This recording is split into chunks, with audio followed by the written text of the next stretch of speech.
마음이 드셨다면 구독, 좋아요 꼭 부탁드리겠습니다. 고맙습니다.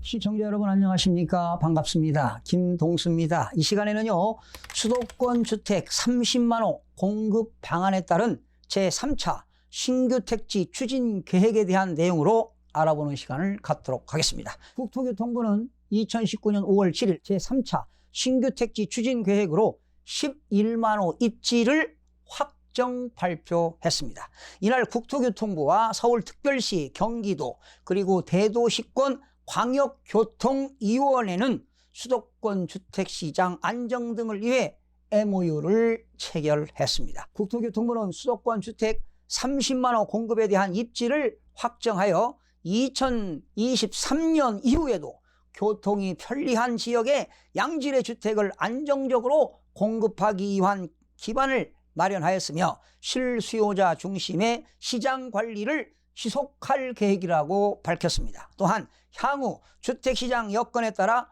필요시 추가 공급이 가능하도록 후보지를 상시 관리하겠다고 밝혔습니다.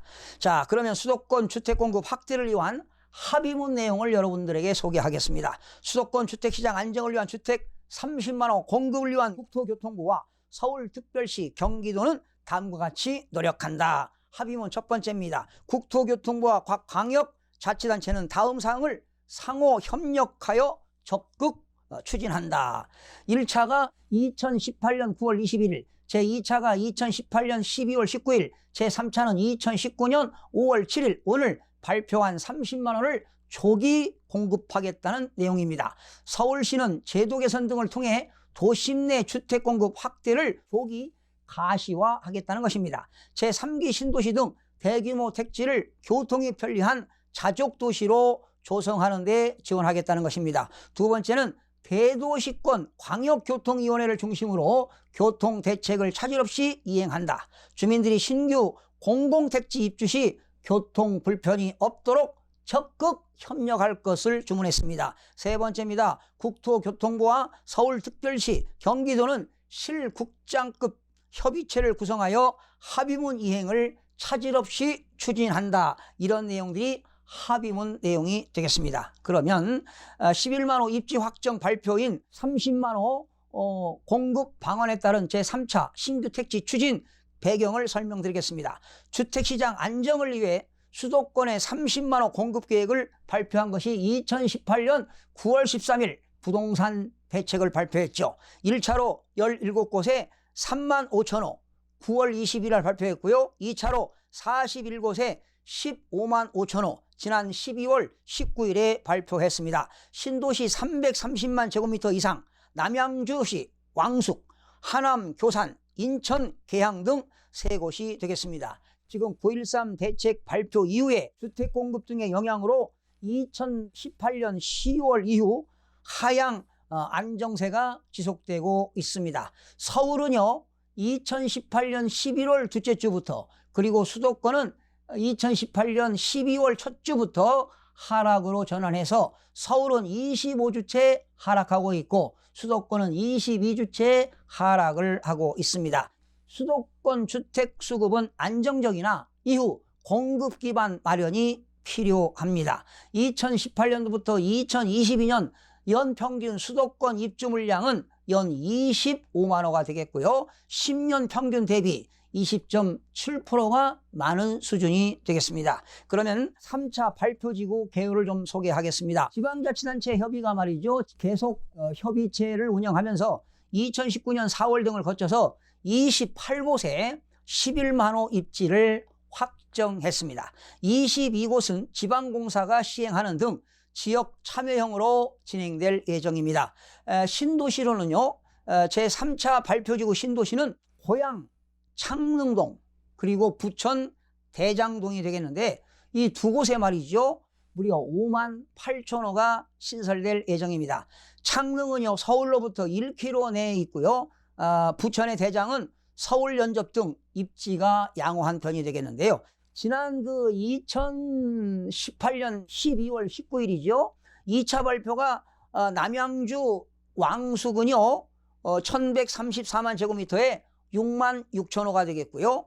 또 하남 교산에는 649만 제곱미터에 3만 2천호가 되겠고, 인천광역시 계양구에 335만 제곱미터에 1만 7천호가 되겠습니다. 자, 그런데 왼쪽에 3차 발표를 보시게 되면 고양의 창릉 면적은 813만 제곱미터가 되겠고 3만 8천호가 개발됩니다. 부천 대장동은 343만 제곱미터로 2만 호가 되겠습니다. 자, 일기 여러분 신도시 들어보셨죠?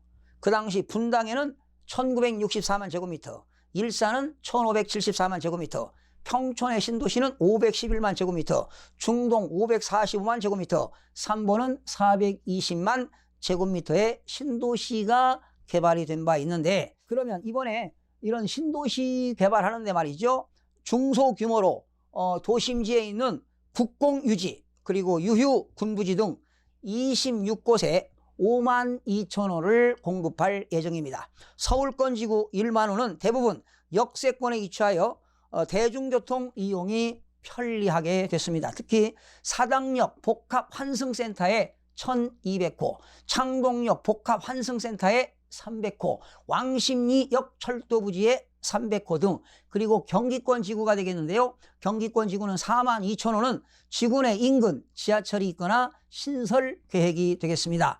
안산 장상입니다. 신안산선 신설역입니다.